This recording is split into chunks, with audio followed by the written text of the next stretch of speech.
AKTU और DM Lucknow की तरफ से कोविड गाइडलाइन को लेकर बहुत महत्वपूर्ण सूचना ऑफिशियल नोटिफिकेशन है।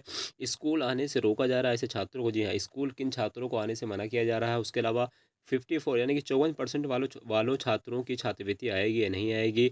कोरोना फिर बढ़ने लगा है बहुत तेज़ी से, उसको लेकर कई बार नोटिफिकेशन आ चुका है, कई गाइडलाइन आ चुकी 2-3 दिन से। लेकिन आज एकेटीयू ने भी और डीएम लखनऊ के डीएम ने भी, जिलाधिकारी ने भी नोटिस जारी की है। तो क्या पूरी कोविड की गाइडलाइन स्कूल कॉलेज को लेकर क्या फिर ऑनलाइन की तरफ जा रहा है। उसके अलावा 54% वालों की छात्रवृत्ति आएगी नहीं, और जो छात्रों के डाउट हो भी बात करेंगे। चलिए करते हैं स्टार्ट, क्या पूरी ऑफिशियल अपडेट। देखिए यहाँ पे देख सकते हैं, यहाँ पे मेंशन है 13 अप्रैल यानी कि 13 अप्रैल 2023 का सर्कुलर था।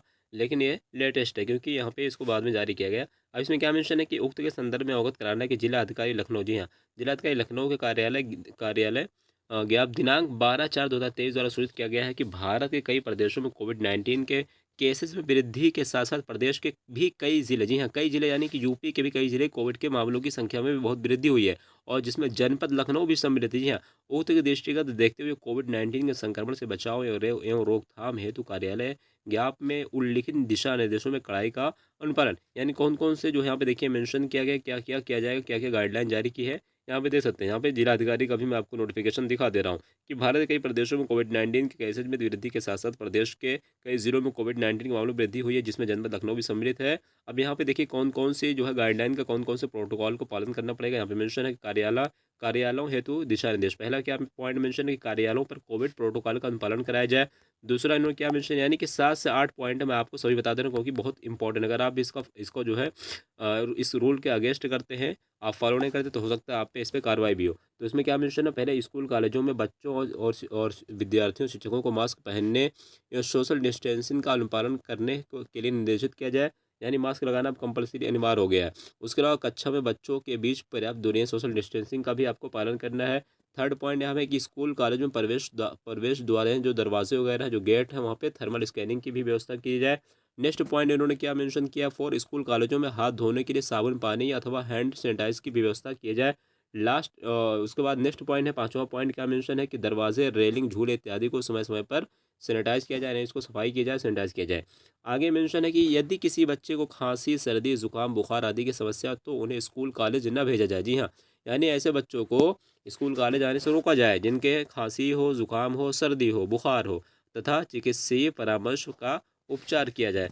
अब कहने का मेंशन है कि ऐसे ऐसे सभी छात्रों को परहेज करना चाहिए जिनमें ये सारी समस्याएं लक्षण पाए जाते हैं, जिनके खांसी, जुकाम, बुखार वगैरह हो, सर्दी हो, उनको कॉलेज नहीं जाना चाहिए क्योंकि उससे दूसरे बच्चों को भी संक्रमित होने का खतरा रहेगा। अगर वो वास्तव में संक्रमित है तो या तो उनको जो है इलाज कराना चाहिए। तो अब लग तो यही रहा, धीरे धीरे गाड़ी सभी पटरी से उतर रही है और अब ऑनलाइन की तरफ फिर फोकस हो सकता होना पड़े अगर आप लोग गाइडलाइन का पालन नहीं करेंगे। कोविड इस तरीके से बढ़ता रहा, जिस स्पीड से बढ़ रहा है, क्योंकि केसेस बहुत ज़्यादा आ रहे हैं, 4-5 दिन से है, हम देख रहे हैं डेली कुछ ना कुछ केसेस सुनने में आ रहा है। तो इसलिए आप लोग भी पालन करिए, सोशल डिस्टेंसिंग का पालन करिए। उसके अलावा जो छात्रों के डाउट है उस पर बात कर लेते हैं।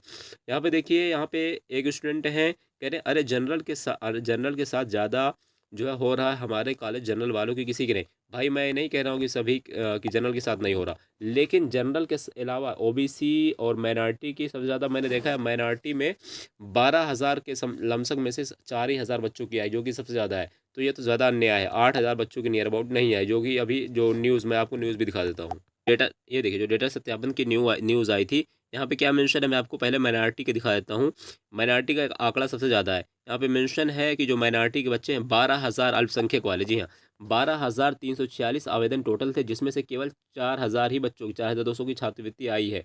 अब बताइए, 8,000 बच्चों की सबसे ज़्यादा नहीं, तो सबसे ज़्यादा अन्याय किस पे हो रहा है, माइनॉरिटी के बच्चों के हो रहा है। और वहीं पे ओबीसी के बच्चों के भी साथ में अन्याय हो रहा है, ऐसा नहीं है। लेकिन जनरल वाले बच्चों के साथ अन्याय तो सभी के साथ हो रहा है, लेकिन ज़्यादातर माइनॉरिटी, ओबीसी और एससी एसटी वगैरह के साथ हो रहा है। जनरल के साथ भी हो रहा है, ऐसा नहीं है। जनरल के भी सभी बच्चों की नहीं आई है, क्योंकि यहाँ पे मेंशन है जनरल वालों का भी, आप देख सकते हैं। ठीक है, अब बात करते हैं, एक स्टूडेंट हैं स्तुति त्रिवेदी जी, कह रहे, क्या कह रहे हैं कि सर आई है missed one practical in third semester due to emergency. कुछ लोग कह रहे हैं कि ईयर बैग लगेगी, प्लीज स्टिल। पहली बात, आपका क्वेश्चन गलत है। आपको क्वेश्चन पूछने का तरीका नहीं है, क्योंकि मैं देख रहा हूँ आप 2-3 दिन से क्वेश्चन पूछ रहे हैं। मैं रिप्लाई इसीलिए नहीं दे रहा क्योंकि आपने सही सी क्वेश्चन ही नहीं पूछा है। आपने क्या लिखा, sir I have missed one practical. भाई आपका मिस हुआ, कौन सी ब्रांच है, कौन सा सेमेस्टर, कुछ पूरी बात तो लिखिए।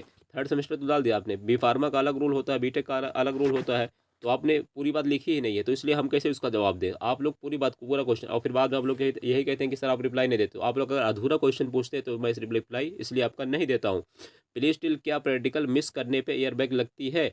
अगर आपका फर्स्ट ईयर का वो सब्जेक्ट था और आपने आप जो है इस समय आप यानी कि third semester, fourth semester pass out कर चुके हैं और आप बी फार्मा के स्टूडेंट हैं, तो अगर आप बी फार्मा की स्टूडेंट हैं और आपका फर्स्ट सेमेस्टर, सेकंड सेमेस्टर में प्रैक्टिकल था, आपने उसको मिस कर दिया और इस टाइम आपने फिफ्थ सेमेस्टर का एग्ज़ाम दिया है या फिर आपने सिक्स सेमेस्टर का जो भी, तो उस कंडीशन में आपकी ईयरबैग लगेगी। लेकिन पहली बात यह है कि आप फिर से क्वेश्चन लिखिए, पूरी बात लिखिए, आपकी ब्रांच क्या है और आपका कैरी ओवर था जो प्रैक्टिकल मिस हुआ है, रेगुलर था, पूरी बात लिखिए, ठीक है? फिर हम उसका रिप्लाई देंगे। मैं एक बार फिर से समझा समझा देता हूँ। अगर आपका बीटेक है, मान लीजिए कोई एक सेमेस्टर कोई एक प्रैक्टिकल मिस हो गया तो ईयरबैग नहीं लगेगी। लेकिन अगर बी फार्मा है, मान लीजिए आपका सिक्स सेमेस्टर में थे और अभी जो आपने एग्ज़ाम दिया था फिफ्थ सेमेस्टर का था, या फिर आपने मान लीजिए आप सिक्स सेमेस्टर का एग्ज़ाम दिए थे, फिर आपका सेवन्थ का एग्ज़ाम दिए थे, लेकिन साथ में आपको इसका भी दे रहा था जो सेकंड ईयर का प्रैक्टिकल होगा, तो या थर्ड ईयर का, सेकंड ईयर का अगर है प्रैक्टिकल यानी कि फोर्थ या फिफ्थ सेमेस्टर का था, सॉरी थर्ड या फोर्थ सेमेस्टर का था, तो उस कंडीशन में बैक लग सकती है। तो आप पहले पूरी बात लिखिए,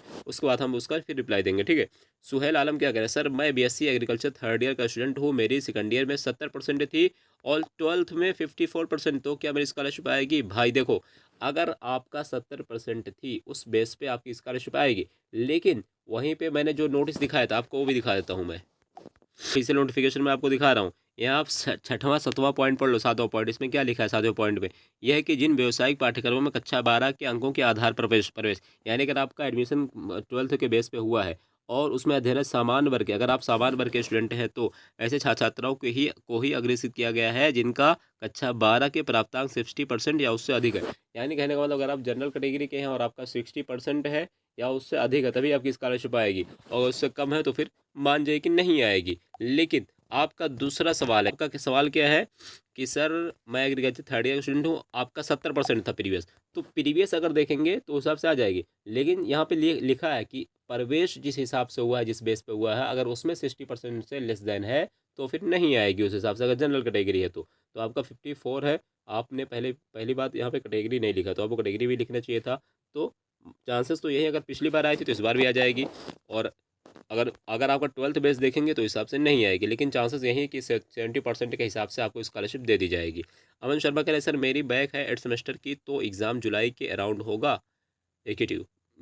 भाई अगर आपका 8 सेमेस्टर की बैक है तो जुलाई के अराउंड नहीं बल्कि मई के अराउंड होगा, मई और जून, यानी एंड ऑफ मई, यानी एंड मिड ऑफ मई या फिर आपका फर्स्ट वीक ऑफ जून के आसपास में आपका एग्ज़ाम होगा, तैयार रहिए, ठीक है?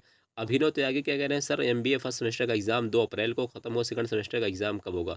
भाई आप लोगों का जो सेकंड सेमेस्टर का एमबीए वालों का जो एग्ज़ाम होता है वो फर्स्ट ईयर सेकंड ईयर के साथ में होता है, तो मान के चलिए आप लोगों का जो एग्ज़ाम होगा जून के लास्ट वीक या या फिर जुलाई के फर्स्ट वीक के आसपास आपका एग्जाम हो सकता है, अभी ऑफिशियल अपडेट है। एनिमल से ए टू जेड कह रहे हैं भाई इस बार फोर्थ सेमेस्टर एग्जाम 2023 में कितने तारीख से हो सकता है, एक अंदाज़ा बताओ भाई। ये क्या कह रहे हैं, फोर्थ सेमेस्टर का एग्जाम, पहली बात आपने बीटेक बी फार्मा एमबीए नहीं लिखा, कह रहे हैं फोर्थ सेमेस्टर का एग्जाम, अगर आपका फर्स्ट ईयर है, आपका बीटेक है, बी फार्मा है, फोर्थ सेमेस्टर का एग्जाम पूछ रहे हैं तो मान के ही चलिए कि आपका 15 जून से लेकर के आपका 30 जून के बीच में शुरू हो सकता है, ठीक है?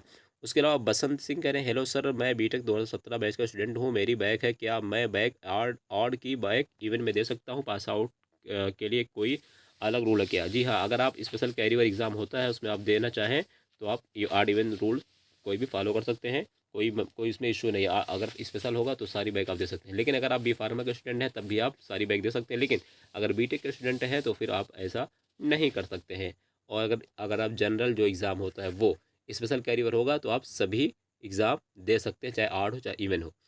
उसके अलावा यहाँ पे और कई सारे छात्रों को डाउट था, उनका मैं डाउट नहीं ले पाया क्योंकि बहुत ज़्यादा क्वेश्चन होता तो उसके लिए सॉरी। बाकी जिनकी 54% है स्कॉलरशिप उनकी नहीं आएगी भाई, ये भूल जाइए। हाँ, अगर आपका जो प्रीवियस मार्क्स हैं वो 60% से प्लस है, जनरल कैटेगरी आपकी, तो चांसेस आ सकती है। बाकी कोई न्यू अपडेट आती है तो हम आपको जो इन्फॉर्म करेंगे, लेकिन मेरी खुद रिक्वेस्ट है मुख्यमंत्री जी से कि बच्चों का जो भविष्य होता है वो स्कॉलरशिप से टिका होता है, क्योंकि स्कॉलरशिप से ही पढ़ाई पढ़ाई करें आगे।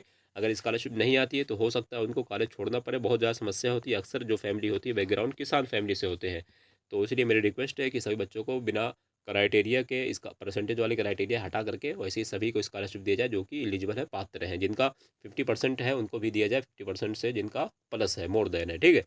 बाकी देखते हैं क्या होता है। बाकी कोरोना की गाइडलाइन का फॉलो करिए। कोई और अपडेट आती है आपको इन्फॉर्म करेंगे। और हाँ, आज से हमारी मैथमेटिक 2 का सीरीज स्टार्ट हो गई, तो इंजीनियरिंग मैथमेटिक 2 का वीडियो अभी अपलोड होगा, आप लोग उसको वॉच कर सकते हैं।